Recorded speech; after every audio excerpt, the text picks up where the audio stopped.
Hello, എല്ലാവർക്കും tea ടോക്സിലേക്ക് സ്വാഗതം. നമ്മൾ ഇൻസ്റ്റഗ്രാമോ യൂട്യൂബോ തുറന്നാൽ കാണുന്ന ഒന്നാണ് ഈ പ്രൊഡക്റ്റ് സൂപ്പറാണ്, അല്ലെങ്കിൽ ഇതൊന്ന് ട്രൈ ചെയ്തു നോക്കൂ എന്നൊക്കെയുള്ള റിവ്യൂകൾ. നമ്മൾ ഇഷ്ടപ്പെടുന്ന ഒരു ക്രിയേറ്റർ പറയുമ്പോൾ നമുക്കത് വിശ്വസിക്കാൻ തോന്നും. എന്നാൽ ഇതിനു പിന്നിൽ വലിയൊരു സാമ്പത്തിക ശാസ്ത്രം ഉണ്ടെന്ന് നിങ്ങൾക്കറിയാമോ? ഇന്നത്തെ വീഡിയോ ഇൻഫ്ലുവൻസർ ഇക്കോണമിയെ കുറിച്ചാണ്. എന്താണ് ഇൻഫ്ലുവൻസർ ഇക്കോണമി? പണ്ട് കാലത്ത് TV-യിൽ വലിയ സിനിമാ താരങ്ങൾ വന്ന് പരസ്യം നൽകുമായിരുന്നു, അല്ലേ? എന്നാൽ ഇന്ന് ബ്രാൻഡുകൾ നമ്മളെ പോലുള്ള സാധാരണക്കാരായ ക്രിയേറ്റർമാരെയാണ് സമീപിക്കുന്നത്.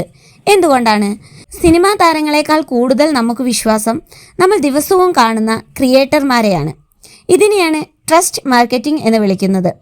ഒരു ബ്രാൻഡിനു വേണ്ടി ലക്ഷങ്ങൾ ചിലവാക്കി പരസ്യം ചെയ്യുന്നതിനേക്കാൾ ലാഭം 10 ഇൻഫ്ലുവൻസർമാർക്ക് പൈസ കൊടുത്ത് അത് നല്ലതാണെന്ന് പറയിപ്പിക്കുന്നതാണ്. എല്ലാ റിവ്യൂകളും മോശമാണെന്നല്ല ഇതിൻ്റെ അർത്ഥം. പക്ഷേ ഏതാണ് സത്യസന്ധമായ റിവ്യൂ, ഏതാണ് പെയ്ഡ് പ്രൊമോഷൻ എന്ന് നമ്മൾ തിരിച്ചറിയണം. അതിന് ഈ കാര്യങ്ങളൊക്കെ ശ്രദ്ധിച്ചാൽ മതി. ഒന്നാമത്തെ കാര്യം, വീഡിയോയിൽ എവിടെയെങ്കിലും പെയ്ഡ് പ്രൊമോഷൻ അല്ലെങ്കിൽ ഇൻക്ലൂഡഡ് അഡ്വർടൈസ്മെൻറ്റ് എന്ന് എഴുതിയിട്ടുണ്ടോ എന്ന് നോക്കുക.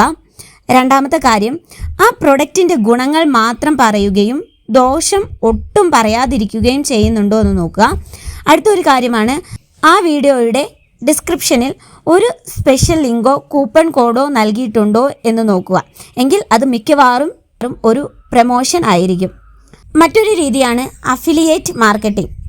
നിങ്ങൾ കാണുന്ന വീഡിയോയുടെ ഡിസ്ക്രിപ്ഷനിലെ സ്പെഷ്യൽ ലിങ്കോ അല്ലെങ്കിൽ കൂപ്പൺ കോഡോ ഉപയോഗിച്ച് സാധനം വാങ്ങുമ്പോൾ ആ ക്രിയേറ്റർക്ക് ഒരു നിശ്ചിത ശതമാനം കമ്മീഷൻ ലഭിക്കുന്നു. ഇതിൽ തെറ്റില്ല. പക്ഷേ ആ കമ്മീഷന് വേണ്ടി മാത്രം ഗുണനിലവാരമില്ലാത്ത സാധനങ്ങൾ പ്രൊമോട്ട് ചെയ്യുന്ന രീതിയാണ് അപകടം. ഇനി ഒരു പ്രൊഡക്റ്റ് വാങ്ങുന്നതിന് മുമ്പ് ഈ 3 കാര്യങ്ങൾ നമ്മൾ ശ്രദ്ധിക്കുക. ഒന്നാമത്തെ കാര്യം, ഒന്നിലധികം ക്രിയേറ്റർമാരുടെ വീഡിയോകൾ കാണുക. 2, ആമസോണിലോ ഫ്ലിപ്കാർട്ടിലോ പോയിട്ട് സാധാരണക്കാരായ ആളുകളിട്ട് റിവ്യൂകൾ നമ്മൾ വായിച്ചു നോക്കുക. മൂന്നാമത്തെ ഒരു കാര്യം എന്ന് പറഞ്ഞാൽ, എനിക്കിത് ശരിക്കും ആവശ്യമുണ്ടോ എന്ന് സ്വയം ചോദിക്കുക. മറ്റൊരാളുടെ ലൈഫ് സ്റ്റൈൽ കണ്ട് നമ്മൾ അനാവശ്യമായി സാധനങ്ങൾ വാങ്ങി കൂട്ടാതിരിക്കുക. സോഷ്യൽ മീഡിയ പ്ലാറ്റ്ഫോമുകൾ വളരുന്നത് ക്രിയേറ്റർമാരിലൂടെയാണ്. പക്ഷെ ഒരു ഉപഭോക്താവ് എന്ന നിലയിൽ നമ്മുടെ പണം എവിടെ ചിലവാക്കണമെന്നത് നമ്മളാണ് ചിന്തിക്കേണ്ടത്. നിങ്ങൾ ഇതുപോലെ ആരുടെയെങ്കിലും റിവ്യൂ കണ്ട് സാധനങ്ങൾ വാങ്ങി പണി കിട്ടിയിട്ടുണ്ടോ? എങ്കിൽ താഴെ കമൻറ്റ് ചെയ്യൂ. സബ്സ്ക്രൈബ് ചെയ്യാനും മറക്കരുത്. അടുത്ത വീഡിയോയിൽ മറ്റൊരു ഇൻട്രസ്റ്റിംഗ് ടോപ്പിക്കുമായി വീണ്ടും കാണാം. താങ്ക്